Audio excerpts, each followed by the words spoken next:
Welcome, everyone. Welcome to our FabFems Friday with Women in STEM. Our focus today is on data science with a spotlight on architectural engineering. We have a fabulous lineup the rest of July, so we hope that you join in with us each and every Friday as we focus in on different engineering majors and different professional skills and different organizations as well. I am Trisha Berry. My pronouns are she, hers. I'm with Women in STEM in the Division of Diversity and Community Engagement at UT Austin. And what are we doing today? We're going to do some panelist introductions here in a moment. We're going to have some questions that I'm going to pose to them, and then we're opening it up to your questions. So again, use that Q&A pod to pose your questions to our panelists as we go along. And that will wrap up at about 10 till 1 Central Time. And then again, hopefully we'll see you at the next ones. So just as a heads up on where to find all this information, fabfems.org is a fabulous resource, a national database of women in STEM, science, technology, engineering, and math. And it's this database of inspiring role models who are there to connect with you.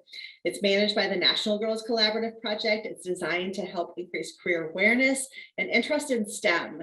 And these STEM role models create profiles and they indicate how they want to be connected with you. If they just want to share their information online so you can read about them and their experiences, or if they're open to you contacting them by email or connecting with them for site visits and things like that. So you can search by keyword. You can search on a variety of factors like your zip code and field of work, ethnicity, interest in engineering, a variety of things to help you hone in and find some fabulous STEM role models who you might want to connect with and learn more from. So I encourage you to check that out.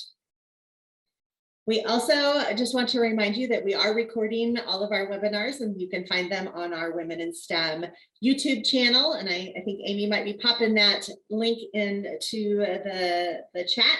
Amy Beebe is our assistant director who is assisting today and helping navigate all of the questions that you are posing and helping us with the chat as well. So let me close out our presentation there. Oops, these on my things. And pause my share, stop my share. And we are going to move right into our panel. So we are excited about our fabulous panel today. We have a spotlight on data science as well as architectural engineering. And I'm excited as well to give a shout out to Anaconda for supporting our Women in STEM externship. And I know we have a number of participants joining in from our externship program. And our focus this week is on data science. So it's great to have them join us. So thanks, Anaconda. We're going to have each panelist share a quick introduction to get us started. And then I have a few pre-selected questions that I will pose to them. And then again, we'll be taking questions from you. So add your questions into the Q&A space within the Zoom panel there. So I'm going to turn it over to our panelists, and I'll just call you all out in order that I see you on my screen. Let's share your name, your pronouns, your hometown, what's your degree in, and what is the organization that you work with, and maybe something you like to do outside of your work day. Stacy, would you like to get us started? Sure. Hey everyone, my name is Stacy Hardy. My pronouns are she, her. I'm originally from Houston, Texas. I currently live in Seattle, Washington. I graduated from UT in 2005 from the College of Natural Sciences with a degree in biology. And I previously worked for the state of Florida in the Manatee Research Program, and now work for NOAA Fisheries in Seattle, Washington for the Alaska Fisheries Science Center as a data scientist. And outside of work, I like to be outside playing with my dog or my chickens or in the garden. Awesome. Thank you, Stacy. And Stacy was telling us before we came live that it's in the 70s in Seattle. So compared to Austin, where we're like in the 170s is what it feels like. It's a little different. And so she's maybe enjoying the outside a little differently than we are here in Texas. Thanks, Stacy. Sophia, would you like to share? Sure. Hi, my name is Sophia. I am a senior data scientist at Anaconda. I graduated from UT in 2018, 4 years ago. I did my master's in statistics and my PhD in educational psychology from UT Austin. So I'm a big UT girl. I am a big fan. Still love going to UT every now and then. Yeah, outside of work, I like to like swimming, jogging, and reading. Awesome. Thank you, Sophia. Paula, would you like to Hey. introduce yourself? Yeah, good afternoon, everybody. My name is Paula Wright. My pronouns are she and her. My hometown is Austin, Texas. Actually, I grew up out here and graduated with a bachelor's degree in architectural engineering in 2004. And I've mostly stayed in Austin, but I did spend about 10 years East Coast, and now I'm back in Austin and loving it despite the heat. I'm currently doing custom home design, which is a little bit outside of engineering and a little more artistic. And my hobbies outside of work include baking and playing tennis. Awesome. Do you have something in particular you love to bake? I love cookies. I do have a sweet tooth, and I enjoy, just some good old chocolate chip cookies and some cookie dough, of course. Of course. That's awesome. Thanks, Paula. Jose. Hi, my name is Jose Mesa, pronouns he, him. A little bit of me, I did my undergrad in civil engineering back home in Puerto Rico, then jumped for Michigan for a PhD, where I did naval architecture master's and PhD. And then at a point I did a reroute to aerospace master's, and then started working for Boeing, was more in the testing, so producing all this data. So I was a little bit more getting all the experiment data. Then actually is end up switching at Chevron. That's the reason I'm here in Houston. Worked for almost 4 years with Chevron, where it was a mix of engineering and data science, smart system, what we call it. So I was in the other side. Now I'm actually at Anaconda, which is great. And I'm an advanced software developer, so more like a back-end engineer now, combining a little bit of, programming, and I will get my way to data science back again within the company. So outside of job, I like running. Today I just ran 10.5 miles and it was horrible because of our weather. So it was miserable, but training for a half marathon in, I guess, 3 weeks actually in California. So I have to do it. Wow, that's a long run in this heat. Oh my goodness. Well, good luck. It was not great. It was not great. I didn't enjoy it. Oh my goodness. And what a twisting, turning career path you have had to share with us today. That's awesome. Well, let's dive into our data science spotlight and Anaconda a little bit more. So as I mentioned, Anaconda is one of our Women in STEM summer externship corporate partners. And we have over, I think, nearly 600 undergraduate students who are building skills and advancing their learning this summer with us in that program. So Sophia and Jose, so tell us a little bit more about what STEM work is happening there at Anaconda, and maybe can you give us a glimpse into what types of STEM jobs or projects where data science comes into play at Anaconda? Sure, I'll You first. Yeah, so Anaconda, as you all know, is a data science platform. We're actually the world's most popular data science platform with over 25 million users. So all of our effort is actually around the STEM field, about educating people on data science, bring data science literacy to everyone, whether you are in tech or not. We want to bring that data literacy across all. So in terms of job descriptions or job titles, we are hiring a lot of software developers working on scientific Python ecosystem, PyData ecosystem. We're also hiring data scientists like me working on our internal data, working maybe with user data about user engagement, user growth, to see how user engage with our data science community and all that fun stuff. We also have UX researchers and UX designers, and many other job positions are related to the STEM field. Yeah, Jose, anything to add? Yeah, no, I just want to add, right, when I was at Chevron, right, one of the big things that I will say that Anaconda's big at is making your life easier to start your projects right away, right? When I was at Chevron, I need to learn a bunch of this backend software development, IT, security stuff to do my own project, right? Which I was more an engineer doing design and trying to do this predictions, right, using data that we have from sensors, but I have to go through all these layers of steps, which we have to learn it and do it, right? So one of the big key things, I guess, from Anaconda is we make your life easier, that you can just start doing that right away, right? You don't lose time on all those other skills, right? That maybe you don't need it, right? Maybe you don't want it. Maybe you want to develop, but at least it will help you out to start right away to the project that you want. And like Sophia mentioned, is data literacy. So I think a big key thing of Anaconda is everybody should know what data is, how to use it and how to start your own project if you want to. So that's the goal. The goal is we're learning from the users to make our product better. There's Nucleus, so it's a new platform that we're building right now, that we're having a bunch of engagements where now we're going to have a data science. It's like, I call it like a centralized data science platform where you will see posts, you will see how to do different techniques. It's going to be expert that can share the information. You can ask questions. You will see our platform. So it's growing, right? You're going to have learning in the future there too. So it's growing and we're working right now on that actively.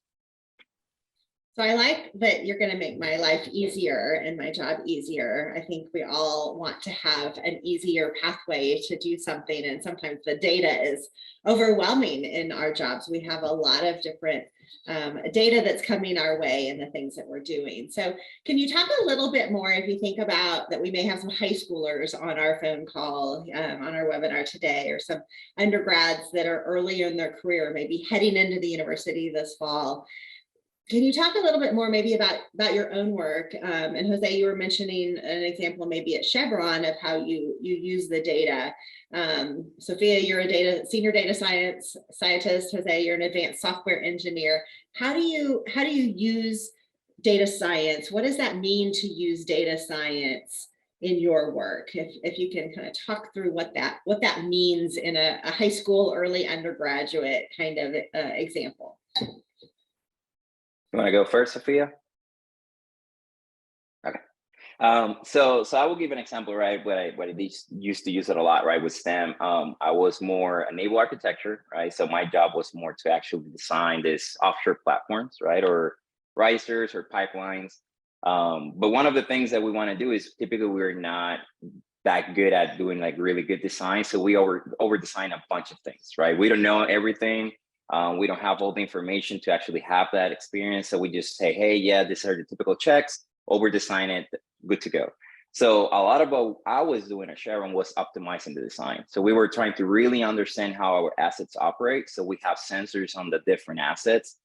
We have like environmental, like wave, current, wind, and then we see how our platform was moving around, and we actually compare that to our predictions, right? And we say, hey, we're pretty close. We're not that close. We need to tune the model. We need to do a better job in design. We're over designing too much, or this can be something that can be a catastrophe, right? So we don't want to fail. So we start using a lot of data science and different models, right? Machine learning models to try to support our hypotheses, right?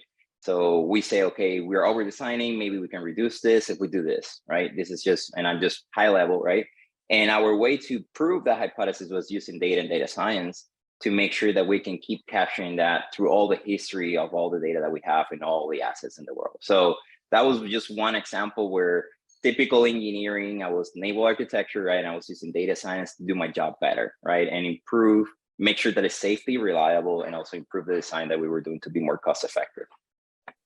If we think about how engineers and scientists are always trying to improve things, you can correct me if I'm wrong, I'm gonna take another example attempt here.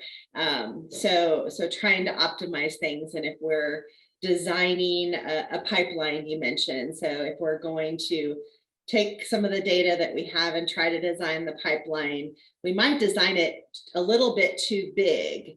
Or a little bit maybe too thick too small, materials, or too Yep. small.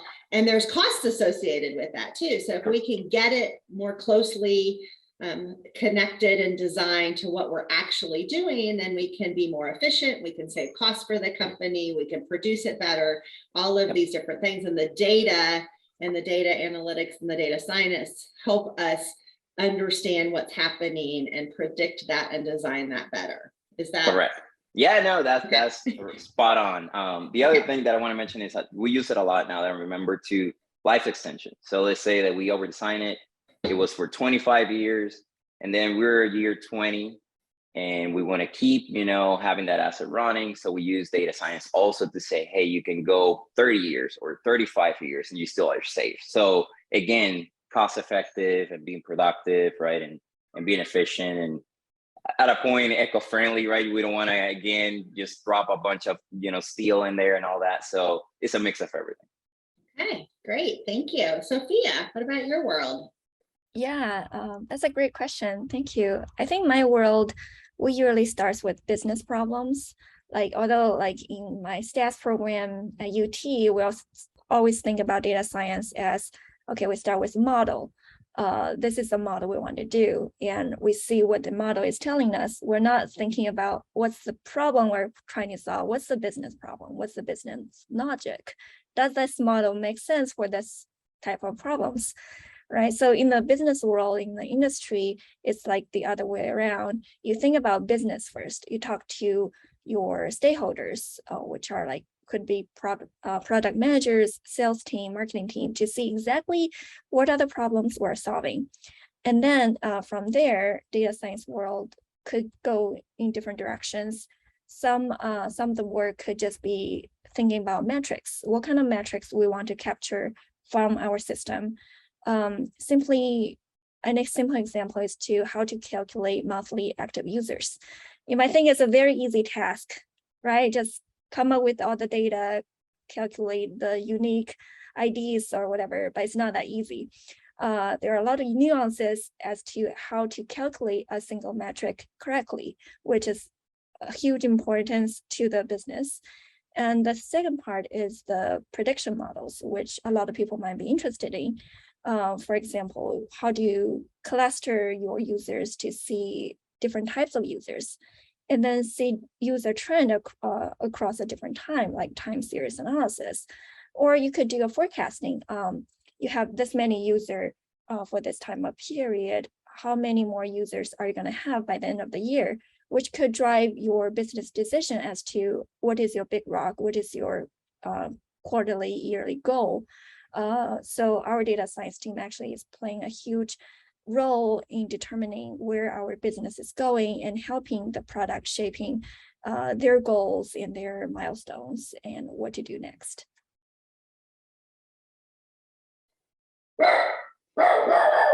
My dog would like to chime in on all of this, apparently, of course. So, okay, so I love the way that you talked about that with the business case, and how really we are taking input from what customers need, from what businesses need, in order to drive how we're using the data and the science. And we think about engineering and science, STEM fields. That's a lot of what we're trying to do, is take what is needed out there and solve those problems to make it better, make it more efficient. So I love that connection. Thank you for sharing that, Sophia. Thank you.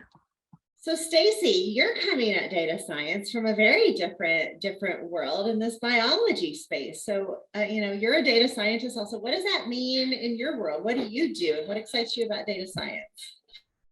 Sure. So yeah, I am definitely coming at it from a very different perspective. And I would say my experience is working for the state, doing manatee work, and now working for the federal government at NOAA.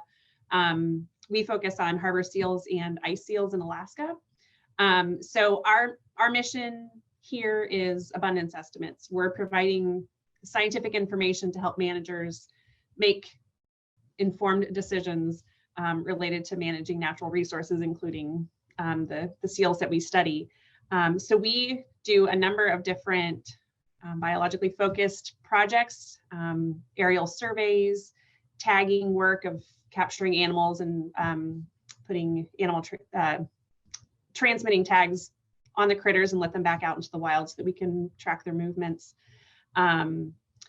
So we're doing a lot of that work. And when I came into this position in 2017, it was a brand new position to our program because the leadership within our group recognized that we have a ton of data coming in. We're collecting tens of terabytes of imagery from our surveys.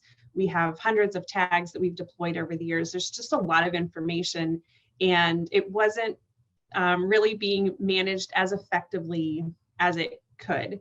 And so kind of what I see as my data science role is kind of cradle to grave data stuff, you know, and it's not just data management, it's architecturing databases for our program, it's building front ends for our program, it's developing custom code to automatically manage and track and work with the magnitude of data that we're collecting within our group.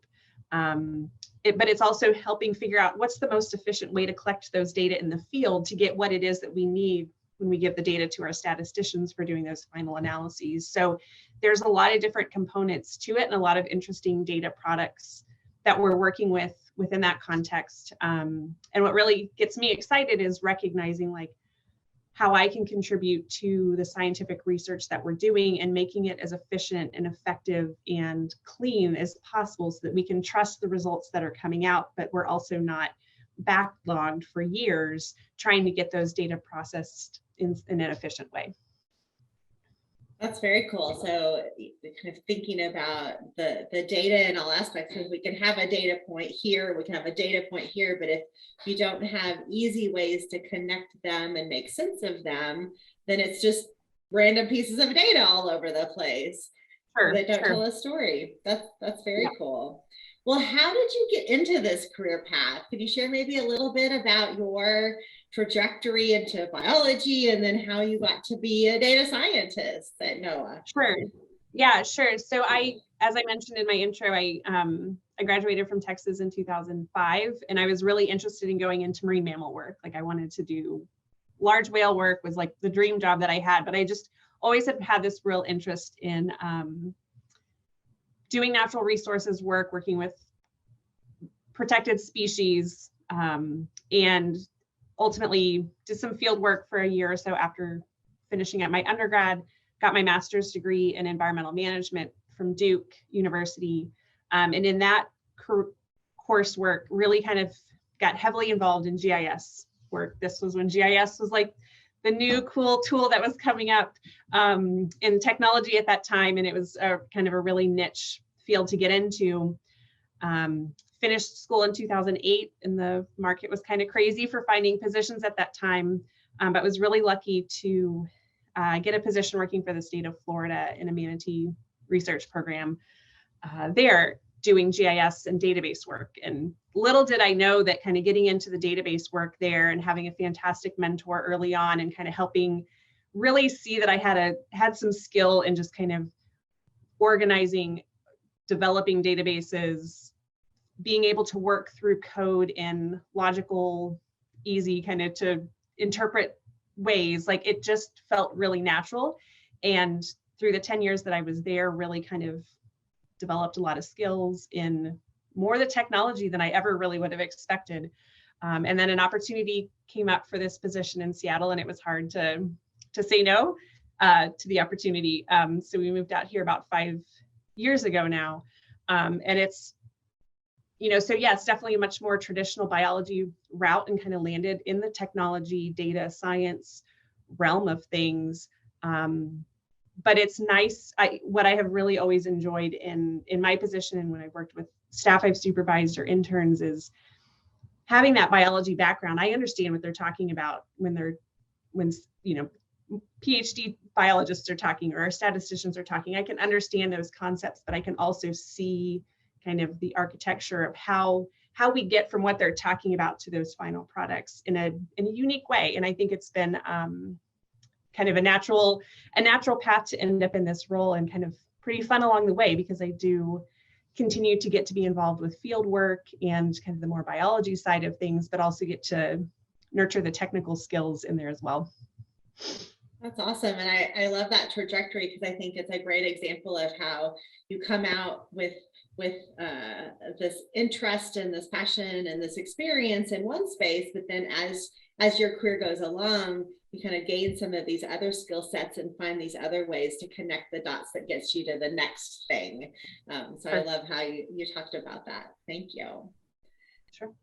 So Paula, let's shift gears a little bit with you. So you're coming in from also a different industry. How does data come into play in your industry as an architectural engineer in the work that you're doing? Yeah, so data has a huge part. It's a good question. And, I got even more ideas of how data impacts what I do as we've been talking. And the largest one I want to start with, and there's so many ways that data impacts building design and architectural engineering and all of the multidisciplinary things that stem from architectural engineering. But one that I think is really, really evident would be earthquake design for buildings. And, it used to be that if there was a catastrophic earthquake in California, almost everything would be lost and destroyed, and you'd have to level it and rebuild it. But now we can really have tools even built into structures, and we know so much more about how things have collapsed in the past from all of the data and the data collected in the geological side from the actual strength of the earthquake, all the way down to how much did this building move during the earthquake. And so we've now been able to develop buildings that can withstand fairly substantial earthquakes and not collapse. Some of them may have enough damage that they need to be leveled and rebuilt at the end, but if we can preserve life through the field of engineering and keep the building at least intact to get everybody out of it, that's a huge win. And that has been purely from data science. Similarly, a lot of hurricane design, if we look into Florida and Miami and some of these prone areas on the East Coast, we can now build bigger buildings than we ever could before because we have more data on the hurricane wind strength, and we have more data on what the building materials are going to do and how we can most efficiently design something that can withstand a hurricane. And that goes all the way into, the codes, the residential code and the commercial building code. And the reason that those codes change every 3 years is because we have new data and we can design more efficiently and more safely. That's very cool. And it makes me think about how so many people love this detective work. We like to figure things out and figure out why things are happening. And a lot of people go into STEM because they have that curiosity. And you're talking about some of that forensics work, lots like the CSI shows and those types of detective shows, figuring out from the data what has happened, why did this fail, and how do we make that better the next time and not have that happen, and then how that continues to improve as we are able to collect and make sense of more data along the way. That's Exactly. awesome. So let's talk a little bit more about architectural engineering, since that's the engineering that we're focusing on a bit as well today. Can you talk a little bit more about your pathway into architectural engineering and your career in this field? How did you get into this, and what's your work look like? Yeah, so I have a very indirect path similar to a couple of others. It's been quite a good eye-opening experience of lots of things. I actually ended up in architectural engineering not completely on purpose. As a high school student, I really wanted to become an architect. And so I applied to University of Texas, and I had to have two choices. And I said, okay, choice number one is I want to go to the architecture school. And choice number two, well, I don't know. All I really want to do is be an architect, but here's this option that's called architectural engineering. So, that has to be close.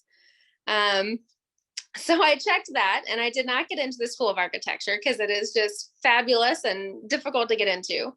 And I said, okay, well, I'll do this engineering thing. I don't really know anything about it, but I'll change in a semester.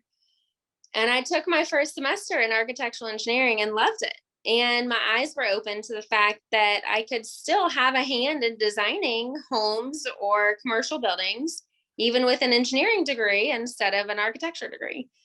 So I stuck with it and loved it and enjoyed the physics aspect of things. And then here I am. That's awesome. And understanding the intricacies of architectural engineering once you got there and some of those differences. I think sometimes that's hard for our incoming students to understand maybe what are those differences. And we probably have a lot that are in that same boat of you. If either of those is fine, surely they're closest to the same. Can you maybe explain now? Do you have an understanding you could share with the rest of us of what kind of is that difference between an architectural engineer, an architect, and even maybe a civil engineer or structural engineer? Like, how do they all come into play in these, and how does that work in a house maybe or a building? Jose's like, I have this question too. Yeah, no, it's great. Go ahead, because when I was in civil engineering, that was all the questions all the time. So it's great to hear this. Okay, so what I'm going to use as my example, because I'm a very visual, like let's have a mental image person, is picture your local grocery store that you go into. And the grocery store has had all of these trades involved in it. So first you go to the grocery store, you have to park somewhere. The civil engineer is the person who says, okay, we need a parking lot that has 247 spaces. And we need to lay them out, and it needs to drain correctly, and they've got to have curbs, and we need to have some green space and some trees. And so the civil engineer is going to do the components outside of the building, your parking, your sidewalks, all of the things that are going to help you get into the building and make sure that the site doesn't flood if it's raining and you're going to HEB in the pouring down rain. You don't want to walk through a 4-inch deep puddle. You want the parking lot to drain properly. So that's the civil engineering component. The overall look of the store as you're walking up to it, oh, it's a huge store. It's a smaller version of a store. It has a really tall ceiling at the entrance. That's a nice feature. The architect is going to be the one who says, okay, this is going to be 10,000 square feet. We need this many bathrooms, and the bathrooms are going to be over here. We need a place for people to put their carts, and that's going to be over here. And they kind of lay out the general configuration of the building, the ceiling heights of the building, and the way the building is going to look from the outside. They give usually kind of some idea to the structural engineer then of like, we would like to only have columns right here. And then the architectural plans are sent to your structural engineer, and your structural engineer is going to design the foundation first and say, okay, we need a foundation that is going to be pertinent and strong in whatever kind of soil condition you have.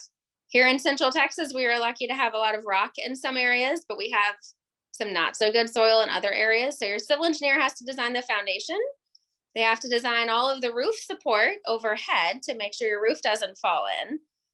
All of those trusses, when you look up next time you're in the grocery store, and all of the column locations, they have to design the size of those columns, and how big are they, and how close are those trusses, and how beefy are those trusses. So they put together all of the structural elements, kind of the wood, steel, and the concrete of the building.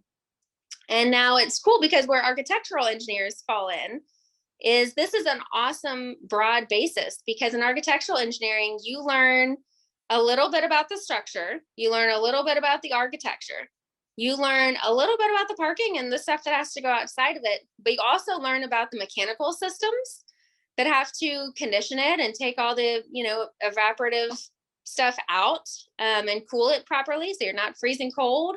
All the electrical systems that have to run your freezers and keep it good. So you learn about it, the entire building envelope and the insulation systems, and you look at the whole building as an entire element that can function best for its users. Do you agree? No, definitely. So I guess you're explaining it in the beautiful way. But I will say, when I was doing my civil engineering, I remember, if you're a civil and you're an architect, you will have all these fights because, the architect will do something really beautiful, and then the structural engineer will say, no, that's not possible. Like, we need to put this film like right here, right? And it was all that fight all the time, right? And who wins and all that. And I remember when I was studying, it was crazy. But no, I 100% agree. So in civil engineer, I would say you have multiple disciplines. You have your technical, which is your foundation, your soil. You're gonna have your hydraulics, or how water moves around. Obviously, you need to account for the entire city, the population, how it's growing, and all that. You're gonna have your structural, which is gonna work on the columns and the concrete and making sure that everything withstands, right? Here against earthquakes, like she explained. You're going to have transportation engineers, right? So you're adding a new store that will bring people in. So you need to make sure that you account for all that. And then you're also going to have the project management, right? So that project management is the guy that, you know, have the pretty much the hard hat, the white hard hat in there, and make sure that everything gets built right in the right way and in a cost and in time. Then you're going to have the architects, overall design. They're the ones that obviously have this vision of art and kind of like physical feeling, I will say. So at least for me, when I was in engineering, I didn't have the art at all. I was too technical. So we need people like have that art to make something beautiful out of our product. And what I will say, the architecture engineer comes in, it's a hybrid, right? If you see it, it's a mix of mentality. So you need to have engineering, you know, plus you need to be an architect. You need to have that art, right, mindset in there. So I think that's the beauty of this field. Definitely. Yeah. My architecture courses that I took while I was getting my architectural engineering degree were some of the best. I loved every single one of my architecture professors, and it really did force me to open up my mind. And still to this day, I mean, that's what I do now, is more on the architecture side. I've really come full circle. I did forensic engineering, I did civil engineering, I did structural engineering, and now I've come full circle to do the architectural design, using all of that as a background to design some beautiful buildings, but that I know that I'm not going to have the engineer yelling at me saying, you can't actually do this. And I think what you all are talking about, and I think Stacy touched on this too, is this, you know, this way that we kind of all work together, and that we really have a lot of different people with different STEM backgrounds that come together to solve problems. And whatever it is, whatever field we're in, it takes all those different perspectives and all those minds to get the best solution that is out there for us all to enjoy.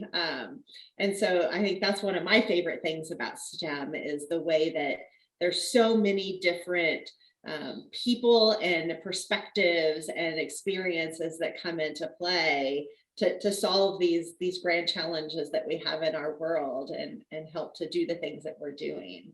And I think that I have always found that exciting as a STEM worker, to be able to interact with not just the people that might be in my own discipline and have that same experience as me, but all these other ones that come into play, whether sometimes we might be butting heads because we're disagreeing on maybe what's the most important part of whatever it is that we're doing, but we all come together to get those best solutions at the end of the day. So that's awesome. Well, I know we have at least a couple questions that are coming in, so I'm going to turn it over to Amy to see what questions she has to pose to all of you. Hello, everyone. Yes, we did have a great question come in a little bit earlier. And Sophia, you did type out great answer, but we did want to open it up to everyone. Asking, as an undergraduate student, for specifically this person, they are a biology related discipline, how can you get more involved in data science? What were some of the things that y'all did that were outside of whatever you were majoring in to get some of that experience? What opportunities were you on the lookout for?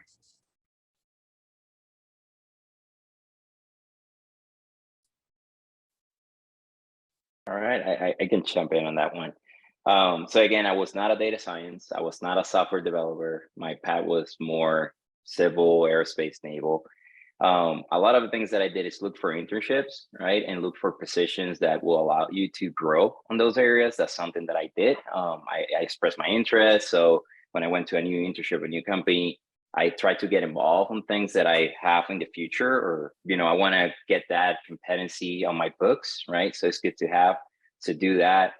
Take classes outside of your curriculum. That's another big thing that I did. So don't stick only with your curriculum. So go ahead and take a data science course, or go ahead and take an engineering course or something else outside of your department, you know, outside of your comfort zone, that will give you that exposure to those set of skills. And do mentoring.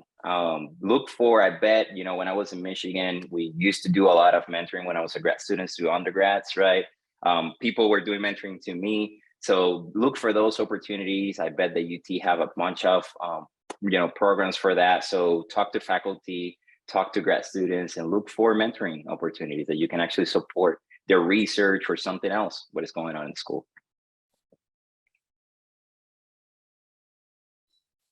And I would follow up to that and say, you know, kind of the second part of that question being, should you spend some time learning how to use some of the coding software? I think absolutely. I mean, I'm over, I'm out, it's been a while since I was in school now, but what I'm seeing in students that I intern or mentor through a number of different programs, it's incredible the skills that are being taught, but it's also being able to apply those skills and having some of that, like the gritty work underneath your nails, instead of just like, I can code following, like when given the steps, I know what I'm doing, and taking that creative license with how you're learning to do things. I think the more that you can get exposed to that and get experience like that under your belt, and finding those internships that Jose was mentioning, I think there's so much power that can come from just some of those one-off experiences. And I'd even say look on campus and look to see if there's people who are doing work that is of interest to you, and talking with them to see what opportunities they might have or might know of to help you get your foot in the door with some of that experience as well. And that actually segues very nicely into this other question that popped up into the Q&A here around what are some things or opportunities we can do in college to stand out in the data science job market, but also thinking about that when you're looking at it from being in industry, what are the characteristics that you are looking for? What are some of the experiences that you've seen some of your colleagues or you yourself know that when you were in this hiring process, that seemed to really make an impact in that job searching process? And that is open to any one of y'all. Same. I've not been heavily involved with Anaconda recruiting, but I did was like at Boeing and Michigan and also Chevron. And all of them have, and Anaconda has the same thing, same philosophies. Like we look for enthusiastic folks, right? So if your curriculum says that you went out of, your comfort zone, look opportunities, we value that. So again, if you go and do the research, right? That's one thing that as a student you can do. Go and talk to faculties and support students in their research and data science. That's a great thing to have in your resume. So go and do that, because you can do it while you're on campus and taking the other classes. And again, internships, they're really important nowadays, at least when all the companies that have been, we look for that for straight, college hires or something. We look for internships. So try to look for internships that give you that exposure that you want, right? Or again, don't necessarily have to be on that, but you can bring that creative mindset as if you're in engineering, how can you do your job better? That's how my career started in data science.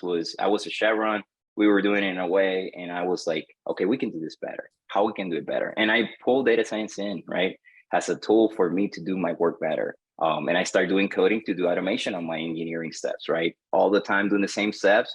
Why not just code it, right? So do things like that and make it really clear and stand out in your resume. And when you do your interviews, express that you take the extra step, that you went outside your comfort zone, that you look for those opportunities, because that's what we value the most. I totally agree. I think internships are very important, and also like whether you have talk about on your resume is important. You can't just list all the coursework you have. You have to go above and beyond your coursework to do something creative. When we hire, we actually look at your GitHub pages. Not every company do that, but we do look at your code, your past projects.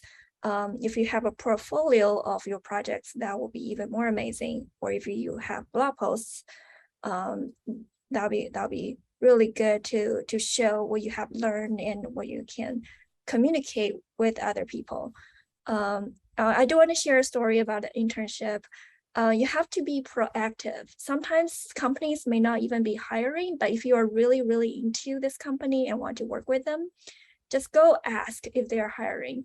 I remember last year I did a panel discussion at UT, and there were 2 students came to me and messaged me their resumes and several times about like they really want to work in Anaconda to intern with us, even though we didn't have a position open at the time. So then I just forwarded it to HR, to my manager, and they're like, oh, this person looks amazing. Let's just get him on.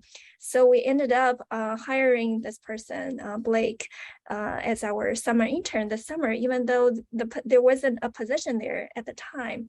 So be really proactive to make connections, to tell whoever you can reach out to say that you really want this position, or you will really want to be mentored, or just ask specific questions, be out there, present yourself. That's really helpful. I can't remember, and I work for a tiny company. So I'm on the very far end of Anaconda and NOAA of, there's 9 people in my company, and that's fairly large for a custom home design firm. The same thing happened this summer. We already had filled our intern position with a local high school student. And there was another person that was interested that kind of knew someone that knew someone, and he was going to architecture school in Hawaii, but was here for the summer. And so we've signed him on as an additional intern. And that's how I've gotten one of my jobs in the past, is just being very proactive, saying, hey, I'm really interested in your firm. Even if it's because of proximity these days and it's not really far away, tell them what your assets are and be enthusiastic and interested in what they're doing. And you have a very good shot of, just speaking up for yourself, and they'll see that, and they'll see hopefully your good communication skills and your persistence. And they'll say, okay, this person could be a great fit for us, even though we're not really looking for somebody.